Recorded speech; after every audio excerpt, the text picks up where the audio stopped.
3 days before I was supposed to walk my only daughter down the aisle, an unknown number sent me a single text that made my knees buckle. "If you go to the wedding, Emily dies tonight." Then it called, and the voice on the line was already crying my little girl's scream. My name is Thomas Tom Whitaker, 56 years old. Ex-cop, now night shift security at the old paper mill outside Rockford, Illinois. I raised Emily alone after her mother walked out when she was 4. That little girl was my whole world. Still is. It was a Thursday night, 11:47 p.m. I was sitting in my recliner with a lukewarm beer, scrolling through the wedding photos Emily kept sending. Her in that white dress, laughing with her fiancé Caleb, both of them glowing like the future was bulletproof. My chest was so full it hurt. In 72 hours I'd be handing her off to a man I actually liked, quiet, respectful, made her laugh the way I used to. Then my phone buzzed on the armrest. Unknown number. Text: "If you go to the wedding, Emily dies tonight. Do not reply." I stared at it so long the screen went black. Thought it was a prank. Some drunk kid. I was about to toss the phone when it rang. Same unknown number. Against every instinct I spent 20 years sharpening on the force, I answered. Silence. Then a man's voice, low and shaking. "Listen carefully, Tom. They're watching her right now." In the background, clear as a blade, Emily's voice, muffled, terrified. "Daddy, please." The call cut dead. If this story touches your soul, subscribe to this channel because every day there is a new story that could be yours. Tell us where you are listening from in the comments. I still read them all, even with these old eyes. I called her immediately. Straight to voicemail. Called Caleb, voicemail. Called the venue, the hotel, her best friend Mia. Nothing. My hands shook so bad I dropped the phone twice. 20 minutes later, Emily finally texted back a selfie. Her smiling in silk pajamas, holding a glass of champagne. Caption: "Bridesmaids won't let me sleep, love you, Dad." Relief flooded me so hard I had to sit on the kitchen floor. False alarm, just a cruel joke. I saved the unknown number as prank and went to bed telling myself I'd laugh about it tomorrow. At 3:09 a.m. the phone rang again. Same number. I snatched it up, ready to tear whoever it was a new one. The same man's voice, but now it was raw, like he'd been crying for hours. "You didn't listen, Tom. They just took her from the bridal suite. If you call the police, they'll cut her throat and mail you the pieces. Check your porch." I ran barefoot through the house, heart hammering loud enough to drown out the crickets. Yanked open the front door. On the welcome mat sat a single white gardenia, the exact flower Emily used to pick from my late mother's bush when she was 6, and soaked in blood. Fresh blood. A Polaroid was pinned beneath it. Emily, bound, gagged, eyes wide with terror, a gun to her temple. On the bottom, someone had scrawled in red marker, "Saturday is canceled, Daddy." Who took my daughter, and why did the kidnapper know exactly what gardenias meant to us? I recognized the hand holding the gun in that Polaroid, because I taught that hand how to shoot 25 years ago. I stood on the porch in nothing but boxers and panic, the night air biting my skin while that blood-soaked gardenia dripped onto my bare feet. The Polaroid trembled between my fingers. Emily's mascara ran in black rivers down her cheeks, the duct tape over her mouth glistening with tears. But it was the gun pressed against her temple that stole my breath. A matte black 1911 with custom ivory grips. Only one person in the world owned a pistol like that. My ex-partner from the force, Detective Sergeant Ryan Hawk Hawkins, the man who stood godfather when Emily was baptized. The man who used to bounce her on his knee while I filled out paperwork. I turned the photo over with shaking hands. On the back, in handwriting I'd seen 1,000 times on case files, were the words, "Ask your new son-in-law why he really needed $1 million by Saturday." Caleb? Quiet, polite Caleb who blushed when I teased him about the honeymoon. The kid who cried when I told him he had my blessing. My mind reeled. Emily met Caleb 18 months ago. He proposed 6 months later with my grandmother's ring, the one I kept locked in a safe after Emily's mom left. I gave it to him myself. He said he was an accountant for a logistics company. Good money, he told me. Enough for the big wedding at the country club, the honeymoon in Santorini. I was proud. Now this. I stumbled inside, locked every door, and opened the safe under my bedroom floorboards, the one Emily didn't even know existed. Inside, my old service clock, 3 full magazines, and a burner phone I kept for emergencies. The unknown number called again. I answered on the first ring. Tom, Hawk's voice, older, rougher but unmistakable. You alone? What the hell is this, Ryan? Shut up and listen. Caleb isn't an accountant. His real name is Caleb Moreau. He's the only son of Vincent Moreau. Ring a bell? Vincent Moreau. The name slammed into me like a freight train. 23 years ago, Ryan and I put Vincent away for life. 3 murders, racketeering, the whole menu. I was the one who kicked in the door. I was the one who cuffed him while he screamed that he'd gut my family like fish. I thought he died in prison. He's out, Hawk rasped. Early release, terminal cancer, 6 weeks left. And his dying wish is to watch his boy marry the daughter of the cop who stole his life. My stomach turned inside out. They want me to walk her down the aisle on Saturday so Vincent can watch on a live feed while his people... Hawk's voice cracked.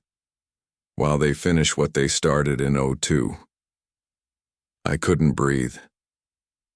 Tom, the $1 million Caleb borrowed? It's ransom to keep her alive until the ceremony. He never planned to pay it back. He planned to deliver her gift wrapped. The line went dead. I looked at the burner phone. 1 new text, time-stamped 30 seconds ago. A video file. I pressed play. Emily, tied to a metal chair in a concrete room, gardenias scattered on the floor like a funeral. A gloved hand held up Saturday's newspaper so I could see the date. Then the camera panned to a man in a wheelchair, oxygen mask dangling, eyes burning with pure hate. Vincent Moreau smiled straight into the lens and mouthed 2 words I'll never unsee. Hello, Daddy. How did Vincent Moreau walk out of a Supermax prison?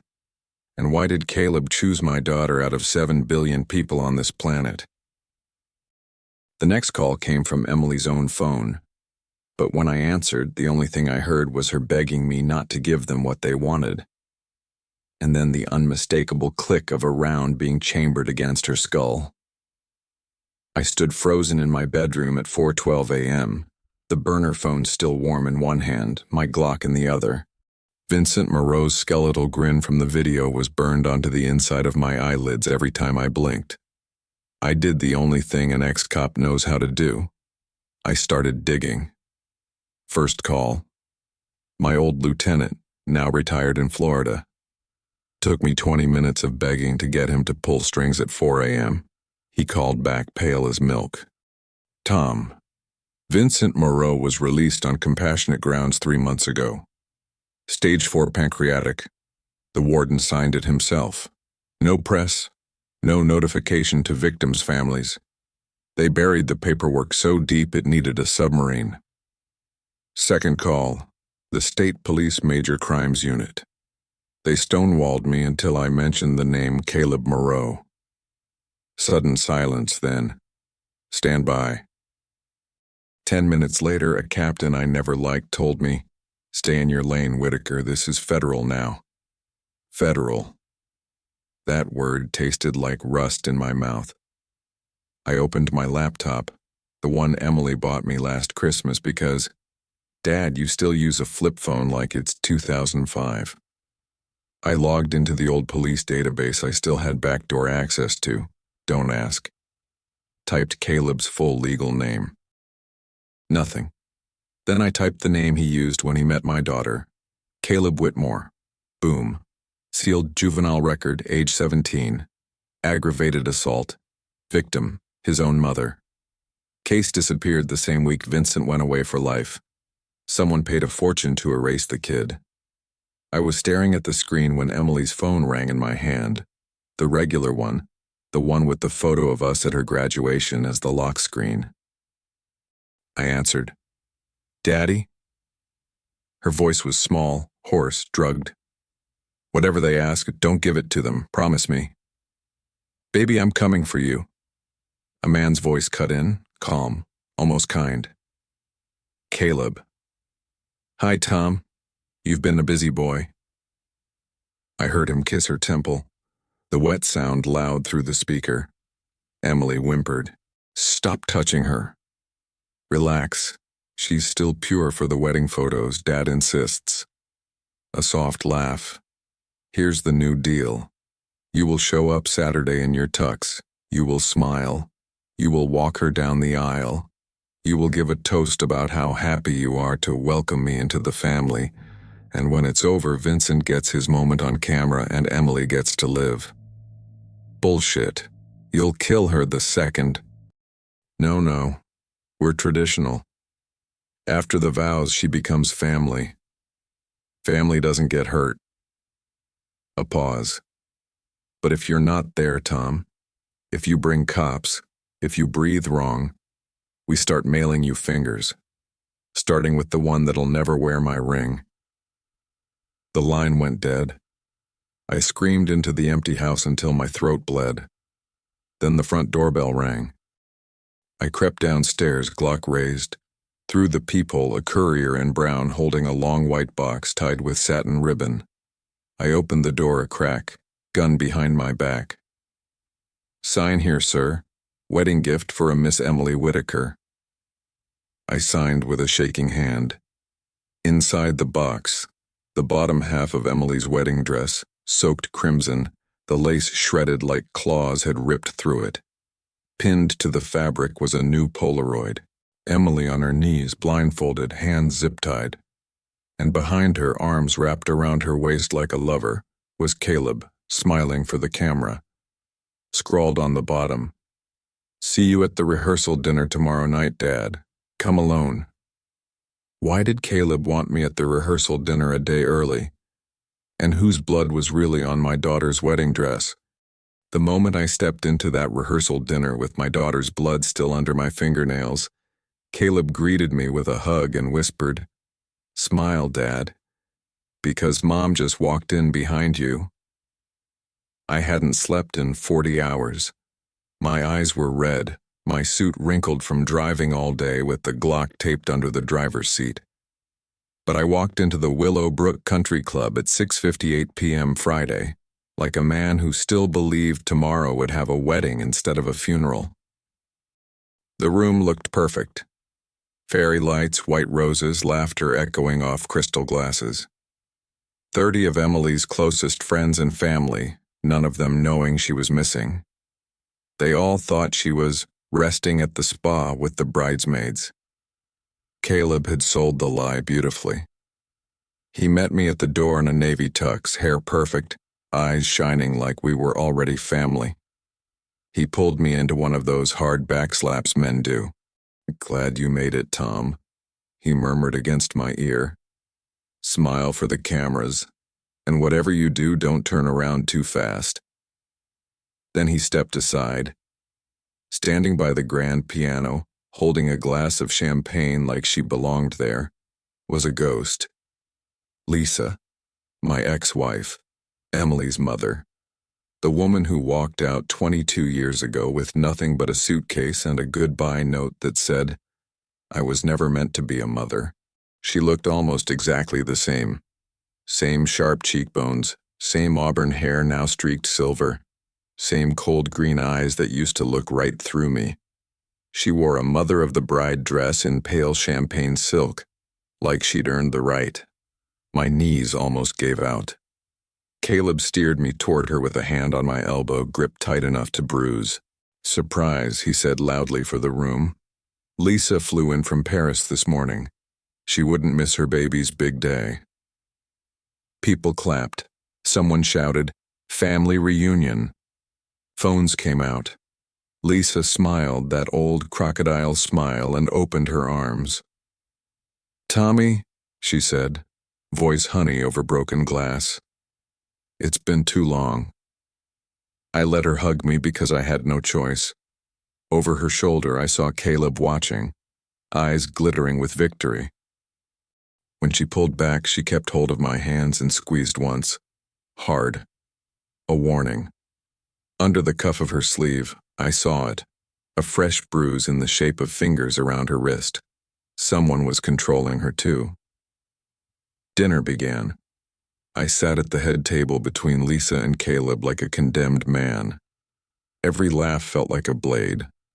Every toast scraped my nerves raw. Halfway through the salmon course, the lights dimmed for the slideshow.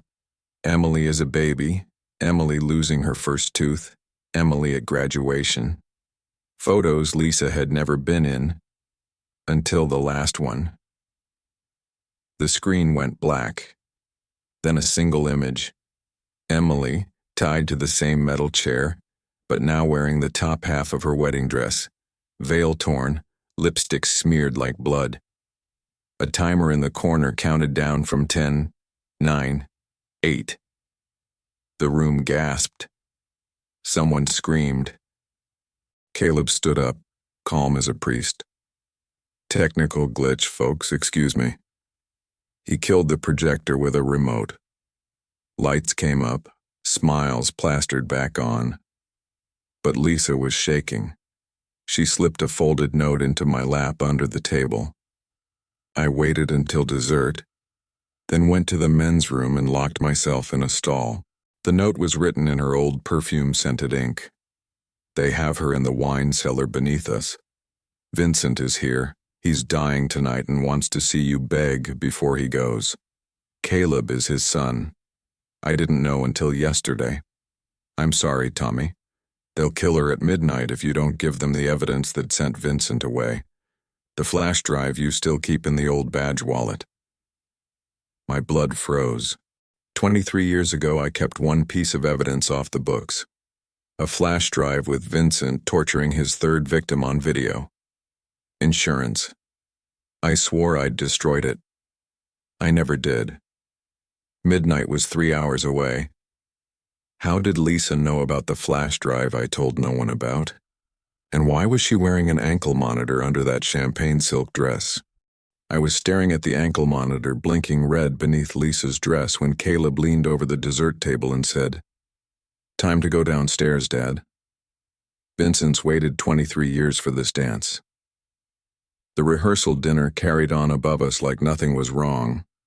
Laughter, clinking forks, someone's uncle doing the electric slide. Down here in the service corridor, it smelled of damp stone and old wine corks. Caleb walked ahead of me holding a silver key, humming the wedding march under his breath. Lisa was behind me. I could hear her heels, but also the faint electronic beep every 7 seconds from the monitor. She hadn't said a word since the restroom note. Caleb unlocked a heavy oak door marked "Private Cellar, No Admittance." A wave of cold air rolled out, carrying the smell of fear and gardenias. We descended a spiral stone staircase lit by a single red bulb.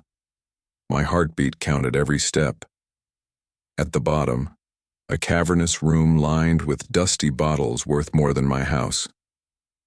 In the center, beneath a chandelier made of deer antlers, sat Vincent Moreau in a wheelchair. Tubes ran from his nose to a portable oxygen tank. His skin was yellow parchment, eyes sunken, but the hate in them was still pure rocket fuel. Emily was on her knees in front of him, wrists zip-tied to the arms of an antique chair. Her wedding veil hung in shreds. Tears had carved clean lines through the dirt on her cheeks. When she saw me, she tried to scream through the duct tape and nearly choked. Vincent lifted one skeletal hand and beckoned me closer like an emperor. "Thomas," he rasped, voice like gravel in a blender. "Kneel." Caleb pressed the barrel of that ivory-gripped 1911 into the base of my skull and pushed. My knees hit the stone hard enough to crack. Vincent smiled, showing brown teeth. "Remember this room, detective? Same vintage you stole from me in '02. I always liked the irony." He reached into his lap blanket and pulled out the old leather badge wallet I kept the flash drive in. My stomach dropped. Lisa stepped forward, eyes on the floor. "I gave it to him, Tommy. I'm sorry." Vincent patted her cheek with fingers that looked like claws. "Lisa's been very helpful since we picked her up in Paris. Turns out motherhood wasn't her calling, but betrayal. World class." Emily's eyes went wide with horror at her own mother. Vincent leaned toward me. "Here's how tonight ends. You're going to put a bullet in your temple on camera. Suicide of a broken father who couldn't save his little girl. I die happy. Caleb marries the widow next week. Circle of life." He slid a snub-nosed .38 across the floor until it touched my knee. Emily thrashed, screaming behind the tape. I looked up at Lisa. "You let them do this to your daughter?" She wouldn't meet my eyes. The ankle monitor blinked faster now, angry red. Vincent coughed blood into a silk handkerchief. "Clock's ticking, Thomas. I've got maybe an hour left of this miserable life. Don't make me die bored." Caleb cocked the 1911. "Pick it up, Dad." I wrapped my hand around the .38, felt the weight. 5 rounds. Old cop habit. I always counted. Vincent leaned forward, hungry for the show. That's when the chandelier exploded in a shower of glass and sparks. Who shot out the lights? And why did Vincent suddenly look terrified of the dark? When the chandelier exploded and the cellar plunged into blackness, the last thing I saw was Vincent's eyes go wide with pure animal terror, because the voice that came out of the dark wasn't mine. It was the voice of the man I buried 15 years ago. Glass rained down like sharp hail. Emily screamed behind the tape. Caleb swore and spun, trying to find a target in the pitch black. Then a single red dot appeared on Vincent's forehead, steady as a heartbeat. A voice I knew better than my own cut through the darkness, calm, Midwestern, dead for 15 years. "Hands where I can see them, Vincent. You're under arrest." Again. Ryan Hawkins, my partner, my best friend, the man whose casket I carried in 2010 after a meth lab explosion the department swore took his life. The red dot never wavered. Vincent started wheezing, clutching his oxygen mask like it could save him from a ghost. Caleb raised the 1911 blindly. "Who the hell?" A suppressed cough. The 1911 flew out of Caleb's hand along with 2 of his fingers. He howled and dropped, blood spraying across $1,000 bottles. Emergency lights kicked in, low and red. Hawk stepped out of the shadows in full tactical gear, face older, scarred on the left cheek, but unmistakably him. He looked at me on my knees, gun still in my hand, and gave the smallest nod. "Told you I'd have your 6, brother, even from the grave." I couldn't speak. My throat closed up like a fist. Hawk moved fast, zip-tied Caleb's wrists with the same plastic cuffs Caleb had used on Emily, ripped the tape off her mouth so gently she sobbed his name in confusion. Emily had only been 8 when Uncle Hawk died. She thought he was a bedtime story. Vincent was hyperventilating now, clawing at his chest. You were dead. I paid for the body." Hawk crouched in front of the wheelchair, voice ice cold. "Yeah, about that. Turns out witness protection pays better when the mob thinks you're ash. 15 years, Vincent. 15 years I waited for you to crawl out of your hole. Lisa stood frozen in the corner, ankle monitor blinking like a dying firefly. Hawk glanced at her with pure disgust. Lisa flew commercial from Paris. We've been tracking her since Orly. She led us straight here. Emily stared at her mother like she was a stranger wearing her mother's face. You sold me. Lisa's mouth opened. Nothing came out. Vincent suddenly lurched forward, yanking a syringe from under the blanket, lunging for Emily. Hawk moved to intercept, but I was faster. I put 2 round center mass into the man who terrorized my family for 2 decades. Vincent slumped back, eyes already glazing, blood bubbling on his lips. He managed one last smile. Tell my boy, I'm proud. Then he died, staring at the ceiling like it owed him something. Silence fell, thick and heavy. Hawk cut Emily free. She ran into my arms so hard we both hit the floor. I held her like I did when she was 5 and scared of thunderstorms. Except now she was covered in blood and shaking with rage. Caleb was whimpering, cradling his ruined hand. That's when Hawk's radio crackled. Alpha team, we've got a problem. Lisa just activated a dead man switch upstairs. If her heart rate drops below 50, the building goes up. C4 in the main hall. Lisa smiled for the first time all night, real and vicious. You're not the only one who learned new tricks in Europe, Tommy. Why did Lisa rig the country club to explode? And what secret was so terrible she was willing to kill her own daughter to keep it buried? Lisa looked me dead in the eyes while the red numbers on her collar climbed past 120 and said, If I die tonight, everyone you love dies with me. And so does the grandchild growing inside me. The cellar smelled of old wine and fear. Emily clung to me, trembling. Hawk kept his rifle trained on Lisa, waiting for an order that never came. Lisa lifted the hem of her silk dress just enough to reveal a black tactical belt locked around her waist. A small screen showed her heartbeat, steady and fast, and a countdown. 09:58, 09:57. C4 throughout the ballroom ceiling, she said, calm as reading a grocery list. Pressure sensors under the floor, motion triggers in the vents, enough to bring the roof down on every guest upstairs. The only thing keeping it stable is my pulse. If it drops below 50, if you shoot, if I faint, if I simply decide to stop breathing, the building becomes a crater. Emily's voice cracked. You're pregnant? Lisa rested a hand on her stomach, almost tender. 14 weeks. Caleb's child. Vincent wanted an heir tied to your family's bloodline. When the original plan failed, this became the backup. Turn the wedding into a graveyard and frame Tom for it all.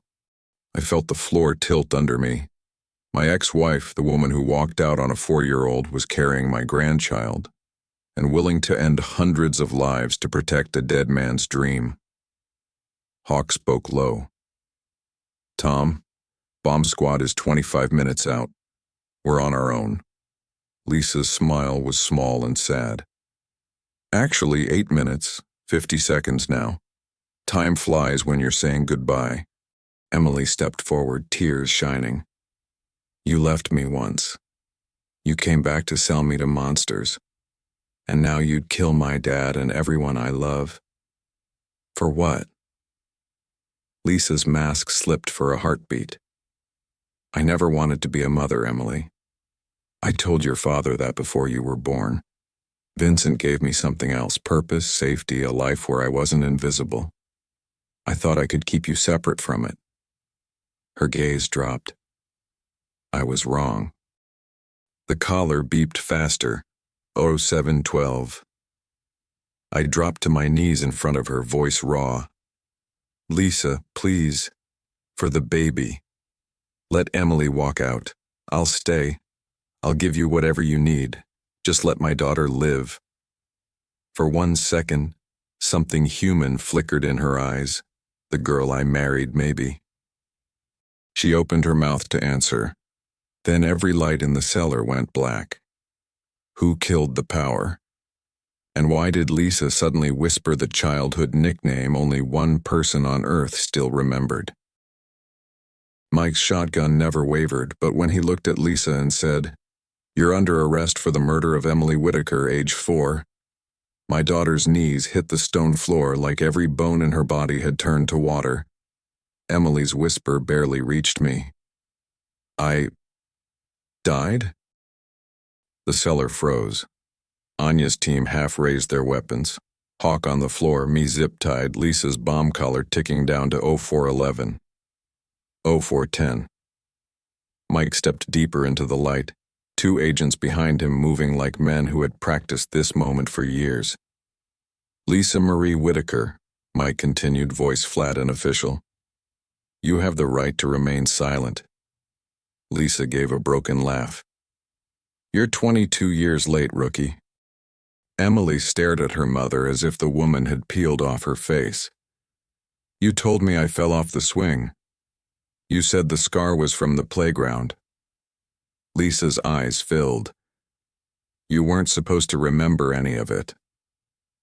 Mike nodded to an agent who dropped a thick evidence folder onto a crate. Old photographs slid out. A hospital bracelet. A tiny toe tag labeled Jane Doe, age 4. A death certificate dated the exact week Lisa vanished with Emily. I found my voice. Talk. All of it. Lisa looked only at Emily now, softer than I'd ever seen her. I was drowning, Tommy. You were never home. I was 26, trapped, terrified. Vincent promised a way out, new names, money, freedom. All I had to do was deliver you. When you kept refusing his bait, he changed the price. Her voice cracked. He wanted the child gone. Said it would destroy you for good. Emily made a small, wounded sound. I put something in your cocoa, Lisa whispered. Carried you to the tub. Held you under until you stopped moving. Then I called Vincent. His people switched the body with a little girl from the morgue who looked enough like you. Gave me a passport and a one-way ticket. I buried the real Emily in my head and started a new life. She met Emily's eyes, tears sliding down her cheeks. But you woke up in the ambulance. The dose wasn't strong enough. Vincent was furious, but the switch was already done. He let me keep you. Said one day you'd still be useful. Emily backed into the wall, shaking her head like she could unhear every word. Lisa's voice dropped to almost nothing. I did learn to love you later. That's the part that hurts the most. The bomb collar beeped faster, 0247. Anya, forgotten for a moment, started sliding toward the stairs. Mike's eyes flicked to her. Don't, Petrova. Anya smiled, sweet and deadly, and lifted a small black remote. You need me alive to stop the timer, yes? Mike's jaw tightened. Tex upstairs. No, she said, thumb already on the button. You have 20 seconds before I end this party myself. Emily suddenly stepped forward, hands open, voice calm as still water. Then give the remote to me. Why did my daughter just offer to take the detonator from a trained killer? And why was Hawk still zip-tied on the floor, giving her the smallest nod of approval? Emily held out her open hand to Anya and said, Give me the remote, because I'm the only one here who's already died once. The cellar was so quiet I could hear the soft beep of Lisa's collar counting down. 0231, 0230. Anya stared at Emily like she was seeing a ghost, which in a way she was. Emily's voice didn't shake anymore. It was steady, almost kind. You want to live, right? Emily continued. Then hand it over. I'm not wired to anything. My heartbeat won't trigger the bomb. Yours will the second they put a bullet in you. Mike's agents shifted, unsure. Anya's thumb hovered over the red button. Hawk, still on the floor, gave the tiniest nod again. Trust her. Anya's eyes flicked to Lisa, who looked like she was watching her entire world collapse in slow motion. Then back to Emily. "You bluff," Anya said. Emily stepped closer, palms still open. "Test me. 1 second, 2. Anya tossed the remote. Emily caught it midair without flinching. The room exhaled. Emily turned the small black box over in her hands, studying it like it was a math problem. Then she looked straight at her mother. 14 weeks, Emily said softly. "That's when I heard the heartbeat at my first ultrasound. I cried because I was terrified I'd be a terrible mom. Like you." Lisa sobbed once, a sound torn out of her chest. Emily pressed the single green button on the remote. Nothing happened. Everyone froze. Emily smiled, small and sad. "It's a fake. Dead man's switch was always the collar. You just needed us scared of two things at once." Anya lunged for her, but Mike's agents were faster. Zip ties snapped around her wrists before she took 2 steps. Lisa sank to her knees, the fight draining out of her like air from a punctured tire. The collar timer kept counting. Xiao 118, Xiao 117. Emily walked to her mother and crouched so they were eye to eye. "I forgive you," Emily whispered. "Not because you deserve it. Because I refuse to carry your poison into the life I'm building." Then she reached out and gently pressed 2 fingers against Lisa's neck, feeling the racing pulse. "Mike," Emily called over her shoulder, "your bomb tech can take over now. Her heart rate's dropping on its own. She's going into shock." Lisa's eyes rolled back. The collar beeped once, long and final, then went dark. The screen flashed green. Disarmed. FBI techs swarmed in 30 seconds later like they'd been waiting outside the door the whole time. As they cut me free, Emily wrapped her arms around my neck the way she did when she was 5. "I knew you'd come, Dad," she whispered. "You always do."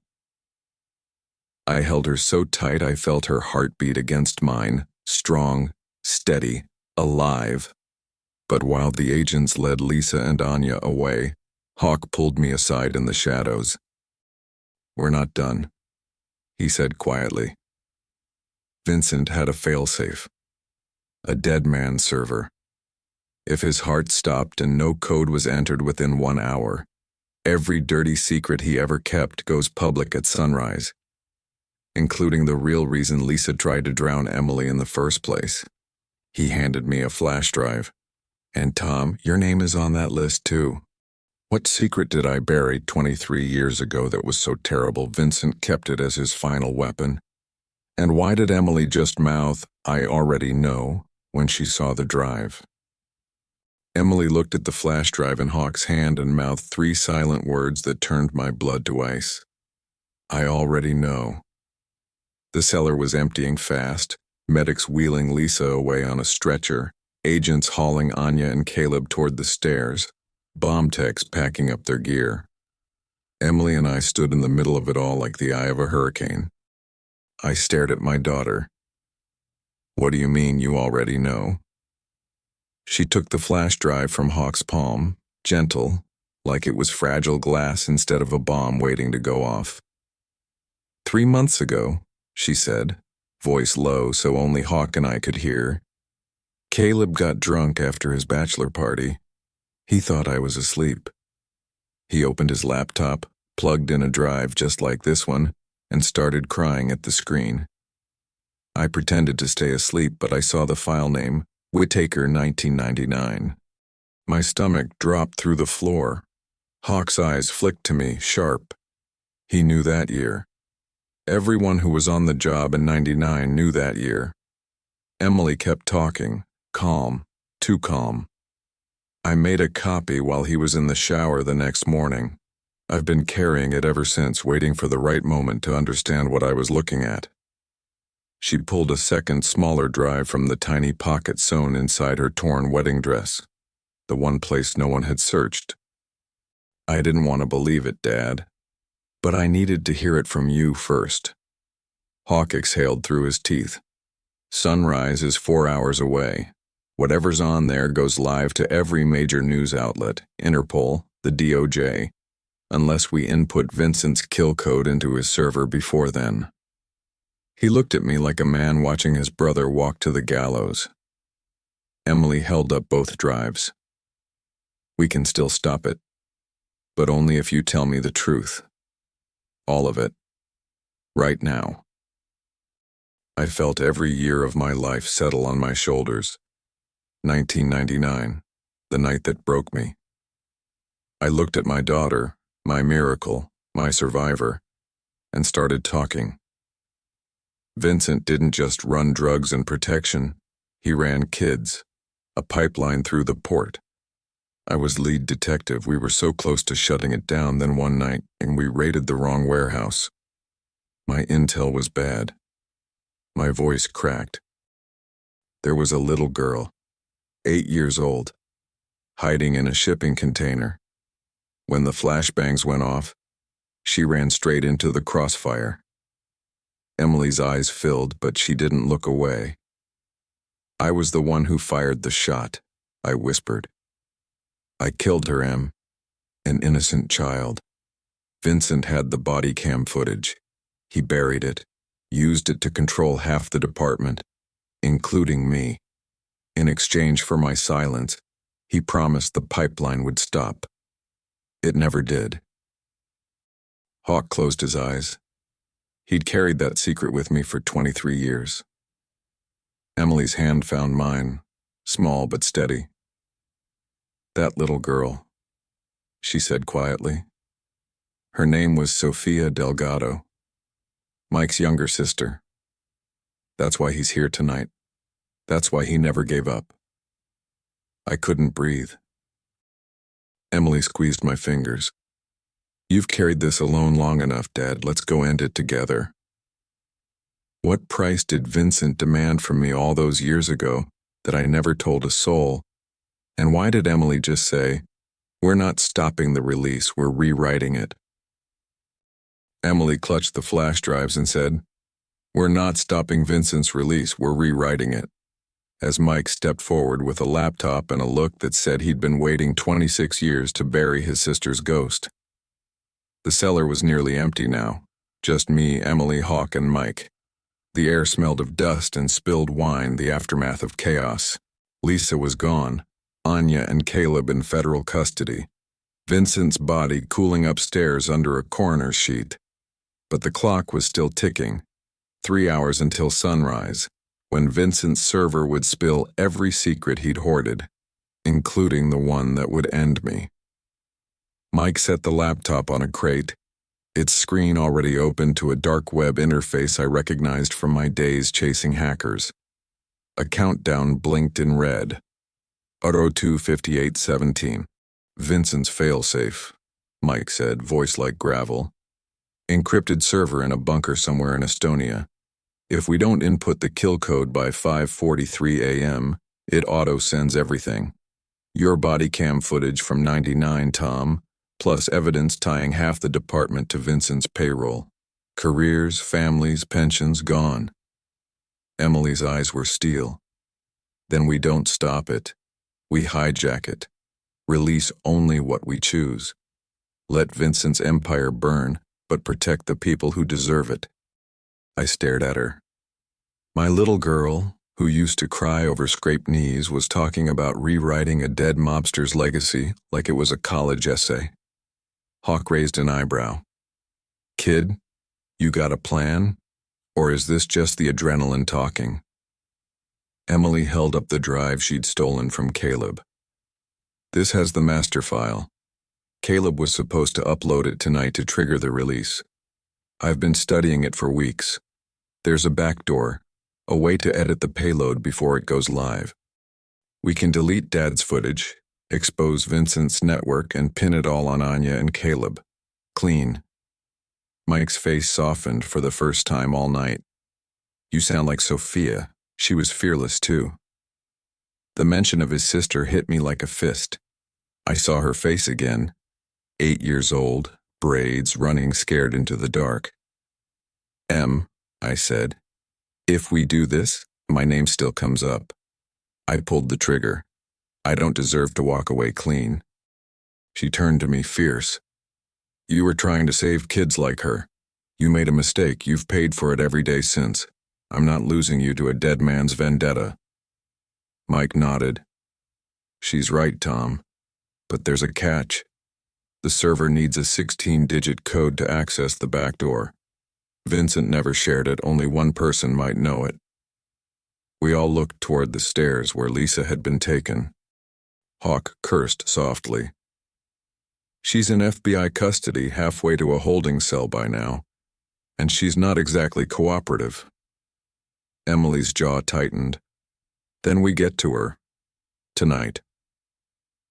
I felt a spark of hope for the first time in days. My daughter wasn't just fighting for me. She was fighting for us. But as we started for the stairs, Mike's radio crackled with a voice that sounded like it was choking on panic. Delgado, we've got a problem. Lisa's transport just went dark. GPS offline. No response. Looks like an ambush. Emily froze, the drive still in her hand. Who ambushed Lisa's transport? And what did Vincent hide in that code that was worth risking everything to keep buried? We found the FBI transport flipped on its side in a cornfield, doors torn open like tin cans and every agent gone, except one left behind with a single word carved into his vest. Traitor. 2 hours, 11 minutes until sunrise. Mike's knuckles went white on the steering wheel of the black Suburban as we screamed down the county road, red and blues off, headlights carving tunnels through the dark. Emily sat beside me in the back, the 2 flash drives and a small evidence bag between her fingers like rosary beads.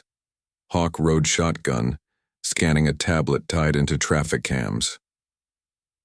Got them, he said. Armored Sprinter van, no plates, heading west on Old Mill Road. They're taking her to the quarry, Vincent's old disposal site. The quarry. 20 years ago, we pulled 7 bodies out of that water. Some were never identified. Emily's voice was quiet. They're not rescuing Mom. They're making sure she never talks. Once they have the 16-digit code, they kill her and disappear with the money. Mike's eyes met mine in the rear view. We're 6 minutes behind. Maybe less if I open it up. Do it, I said. The Suburban roared. Cornfields blurred past.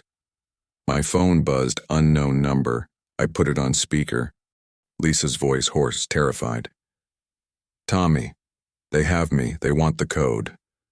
I told them I won't give it unless I speak to Emily. Emily leaned forward. Mom, I'm here. A pause. Then Lisa, softer than I'd ever heard her. I'm sorry, baby, for everything. The code is your birthday, and Sofia Delgado's birthday. 8 digits each. 07-14-1995, 03-22-1991. Tell them I love. The line cut to static. Emily's eyes filled, but her jaw set like iron. She just gave us the code. Out loud. On an open line.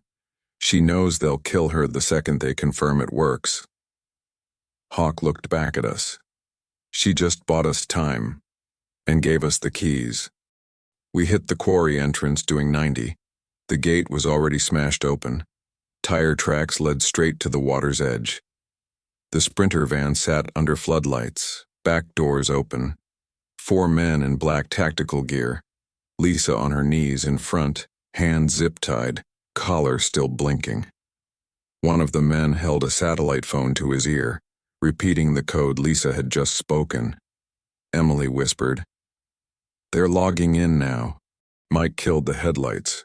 We rolled to a stop 50 yards out. Hawk passed me night vision goggles. Through them, I saw the man with the phone nod, smile, then pull a pistol and press it to Lisa's temple. Emily was out of the truck before I could grab her. "Wait!" she shouted across the quarry. voice carrying like a gunshot. Every head turned. She walked forward alone, hands raised, the evidence bag with both drives dangling from her fingers. "I have the master file," she called. "You want the money? Trade. My mother for the drives." The man with the pistol laughed. "Little girl, we already have the code." Emily smiled, cold and certain. "No, you have half. The second 8 digits only open the decoy account. 10 million. Pocket change. The real 48 million needs my biometric scan. My thumbprint. Right now." She held up her right hand. The man hesitated, looked at his phone, looked at Lisa. Then he waved Emily forward. Why did Emily just lie about needing her thumbprint? And what did she really hide inside that evidence bag? Emily walked straight toward 4 armed men and a mother who once tried to drown her, holding nothing but a tiny evidence bag and a smile that said she'd already won. I wanted to scream her name, drag her back, but Hawk's hand clamped on my shoulder like iron. "Trust her, Tom. She's been planning this longer than we have." Mike lay prone beside the Suburban, rifle scope glowing green in the dark. "I've got the shot on the leader. Say the word." "Not yet," Hawk whispered. "Watch." 50 yards of gravel separated Emily from the men. Floodlights turned her torn wedding dress ghost white. She stopped 10 feet away, close enough for them to see the bag, far enough that they couldn't grab her. The leader, big guy, ex-military, Vincent's last lieutenant, kept the pistol against Lisa's head. "Thumbprint," he barked. "Now." Emily dangled the bag. "Drives first, then I walk up, press my thumb to your phone, and you get 48 million reasons to disappear. After that, you let her go." Lisa looked up, eyes swollen. "Emily, don't." Emily cut her off gently. "It's okay, Mom. Tonight we finish what you started 26 years ago." She tossed the bag underhand. It landed with a soft thud at the leader's feet. He bent to pick it up. 1 second of distraction. That's all Emily needed. She pressed something on the delicate silver bracelet she still wore from the rehearsal dinner. Every floodlight exploded in white fire at once. Not bulbs bursting. Actual fire, blinding magnesium white.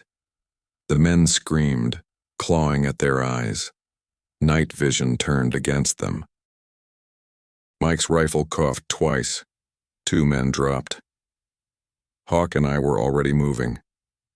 Emily dove sideways as the leader fired blind, bullets sparking off rock. She rolled, came up with the pistol Lisa had somehow slipped from her own ankle holster during the chaos, and put 1 round through the leader's knee. He went down howling. Lisa was on her feet, zip ties somehow cut, running toward Emily. I reached them first, pulled them both behind the Sprinter van as Mike advanced, calm and lethal. 30 seconds later it was over. 4 men down, alive, but finished. The quarry fell silent except for wind and distant sirens. Emily knelt beside her mother, breathing hard.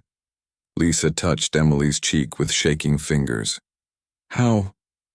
Emily lifted the bracelet. "Bridesmaid gift from Mia. Custom. Flashbang beads. I told her I wanted something to light up the dance floor." She gave a shaky laugh. "Guess it worked." Mike zip-tied the survivors while Hawk retrieved the evidence bag.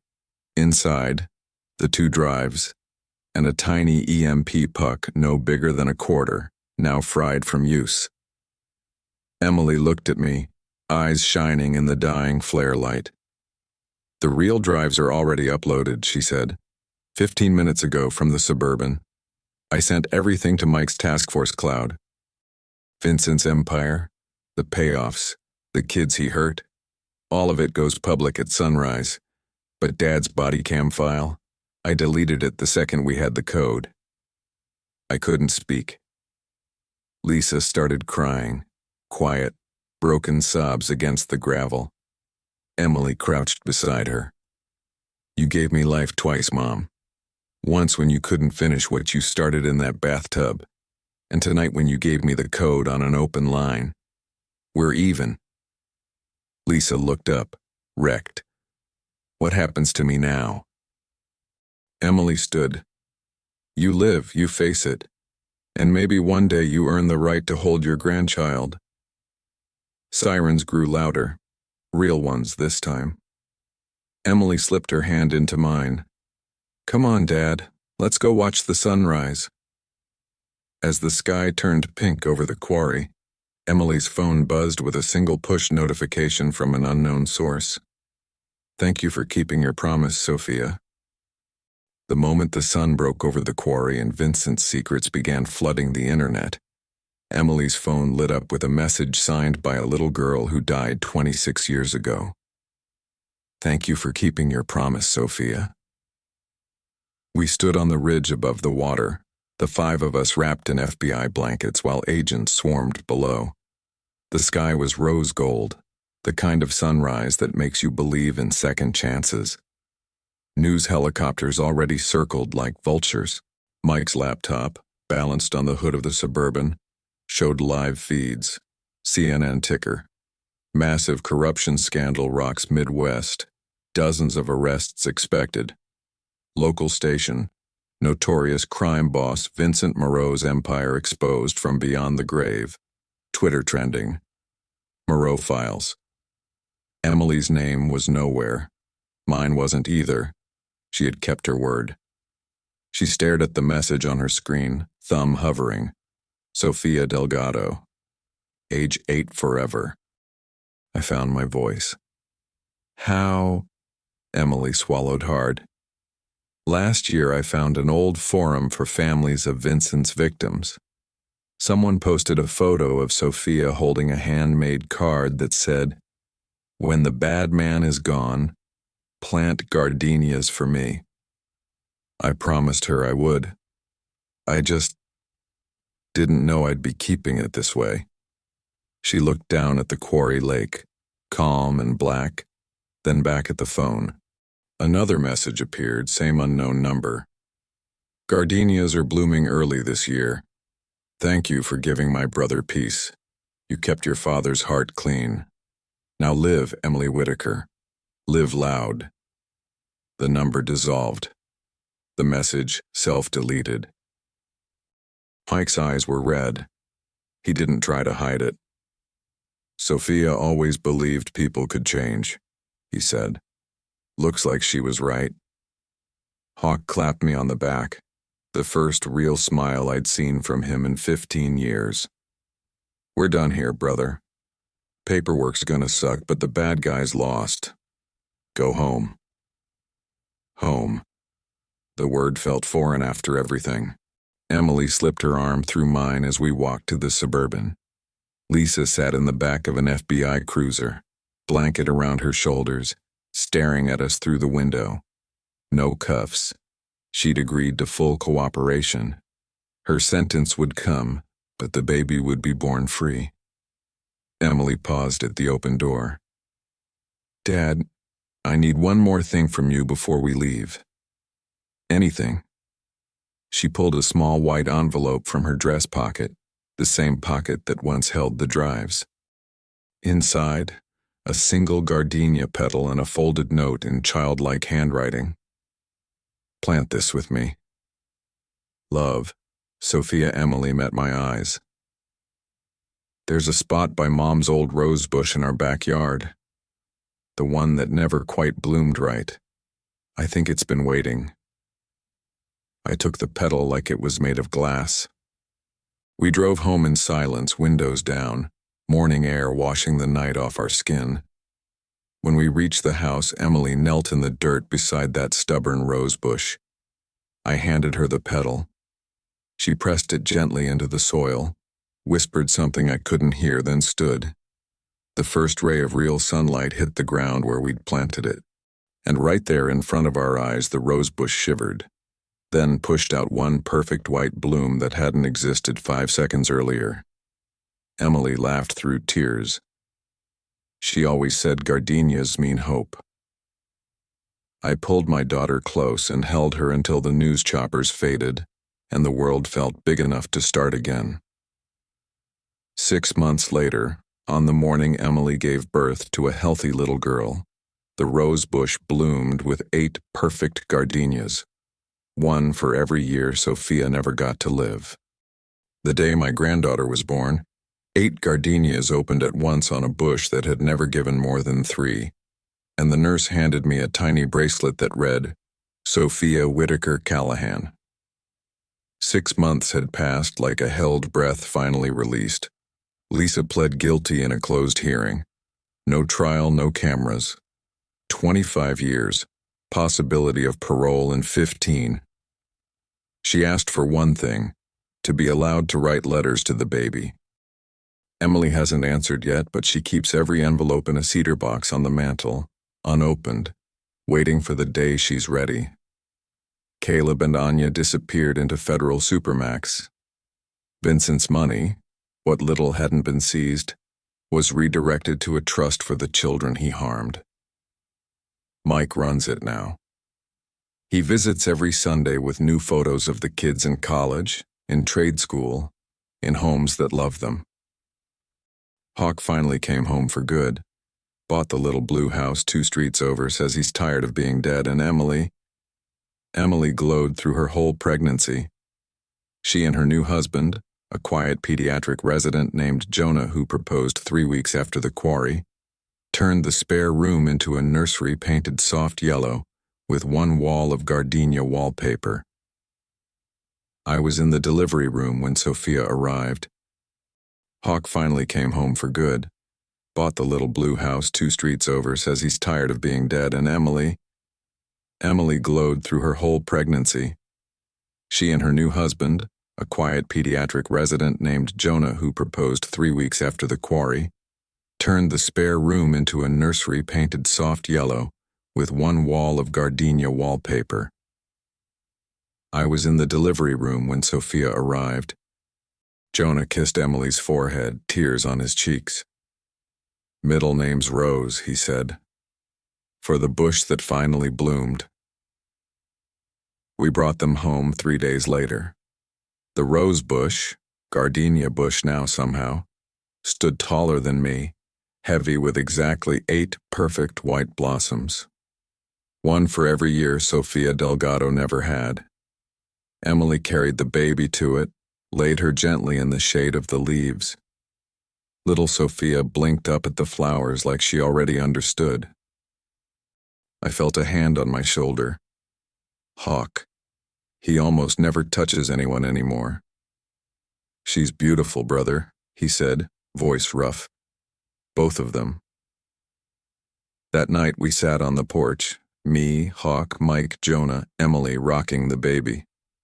Fireflies rose from the grass like slow gold sparks. Somewhere down the block a radio played an old Springsteen song. Emily looked at me over the sleeping baby's head. Dad, do you still wake up at 3 a.m. tasting blood?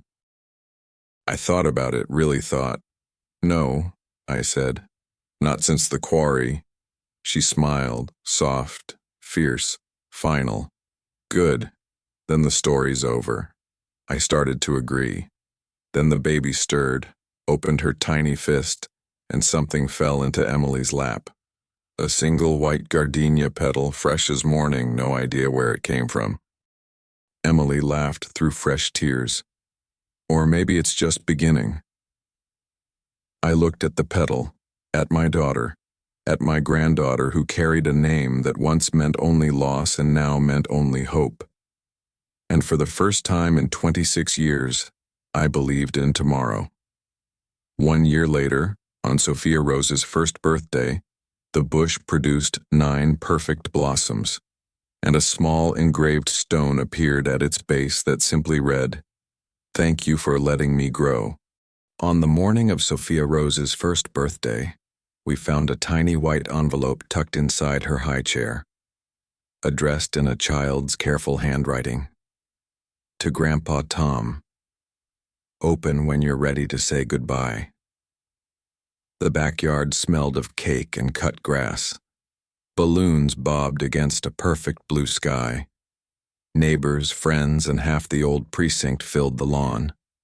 Sophia Rose, 1-year-old today, sat in her smash cake throne, chocolate frosting in her hair, laughing like the world had never hurt anyone. I almost missed the envelope. It was wedged between the tray and the cushion, small and square, sealed with a gardenia sticker. Inside, a single Polaroid and a folded note.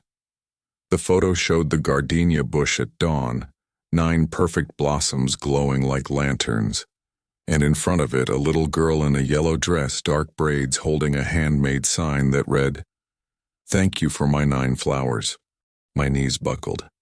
Hawk caught me before I hit the patio stones. Mike took the picture with shaking hands. Tears rolled down his cheeks without shame. Emily read the note aloud, voice trembling but steady. "Dear Grandpa Tom, Uncle Mike, Uncle Hawk, and Mommy, today I turn 9 in heaven. I saved every flower you grew for me. 9 is enough. You kept every promise. You made the bad man small and the good man big again. You gave my name to someone who will laugh and run and live loud. So now I get to go all the way home. No more watching from the garden, no more waiting. Tell Sophia Rose I left the petals for her to find when she's big enough to chase fireflies. Tell her gardenias mean you are loved in heaven too. I'm not sad, I'm whole. Thank you for letting me grow. Love forever, Sofia Delgado, age 8+1. Emily finished reading and looked at the bush. The 9 blossoms were gone, not fallen, not wilted, simply gone, like they had never been there at all. In their place stood a small smooth stone we had never seen before, half buried at the base of the bush, engraved in a child's careful letters. Thank you for letting me grow, Sophia. Mike dropped to his knees in the grass and cried like a man who finally got to bury his sister properly. Hawk wrapped an arm around my shoulders, wordless. Emily lifted baby Sophia Rose from the high chair, frosting and all, and pressed her tiny hand against the warm stone. Say goodbye to your guardian angel, sweet girl. Sophia Rose looked up at the empty branches, waved her sticky little hand, and laughed the purest sound I've ever heard. That night, after the last guest left, and the moon rose silver over the quiet yard, I sat alone on the porch steps with a cup of coffee gone cold. The bush was just a bush again, green, ordinary, waiting for spring. But the stone stayed. And every year on March 22nd, Sofia Delgado's real birthday, and on July 14th, my granddaughter's, 2 new gardenias appear overnight. Never more, never less. Some stories end in tears, ours ended in petals.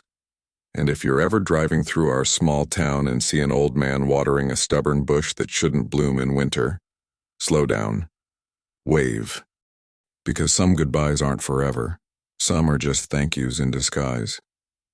17 years later, on the night before Sophia Rose's wedding, the bush bloomed with 18 perfect flowers, and a new envelope appeared. 17 years after we buried the past, the gardenia bush bloomed with 18 perfect flowers the night before Sophia Rose's wedding, and inside the biggest blossom waited a letter addressed to the bride in a handwriting she had never seen, yet somehow already knew by heart.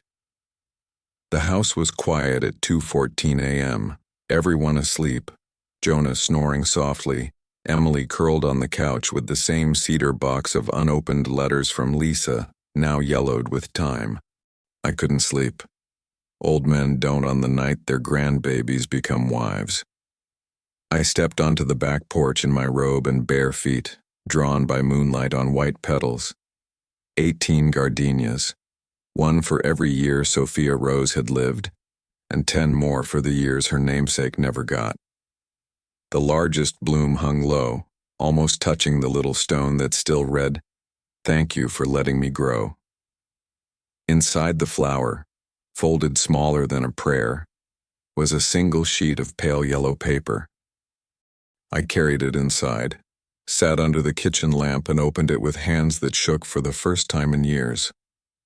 To my beautiful Sophia Rose, on the night before you marry the boy who once carried your books in 3rd grade, I never got to be 17. I never got to wear a white dress or dance with my dad or cry because the flowers were perfect. But tonight, I get to watch you do all of it. You have my name, but you have their hearts. Grandpa Tom's courage, Mommy's fire, Uncle Mike's kindness, Uncle Hawk's quiet strength, and your daddy's laugh that sounds like sunrise. Carry them down the aisle tomorrow. Carry me too if there's room in your bouquet. When you say I do, I'll be the breeze that lifts your veil. When you dance, I'll be the song that feels like coming home. When you look at the stars on your honeymoon, find the brightest one and wave. I'll wave back. Gardenias still mean you are loved. 18 of them mean you are loved enough. Thank you for letting me grow inside all of you. Now go grow louder. Forever your first Sophia, age 8 plus 18. I sat there until the paper blurred. Then I heard small feet on the stairs.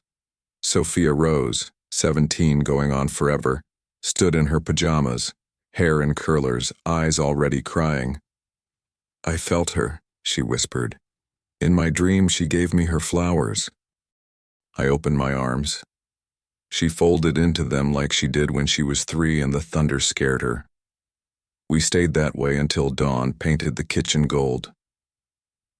Later that day, under a sky so blue it hurt, I walked Sophia Rose down an aisle of white chairs and tear-stained smiles. Her bouquet was made of gardenias, 18 perfect ones we found waiting on the porch at sunrise. When the minister asked who gives this woman, I answered with a voice that didn't shake. Her family does. And one very brave little girl who never got the chance. Sophia Rose looked straight into the light, smiled at something only she could see and said, I do. A soft wind lifted her veil. 18 petals drifted down like snow in summer, and somewhere, I swear, an 8-year-old girl in a yellow dress finally got to dance. The bush still blooms every year, sometimes 2 flowers, sometimes 20. But the stone never changes. Thank you for letting me grow. Some stories don't end. They just turn into gardenias. Like the video, turn on notifications, subscribe the channel. Your support helps us bring even more powerful stories to life. Thanks for watching, and remember, every betrayal writes a story.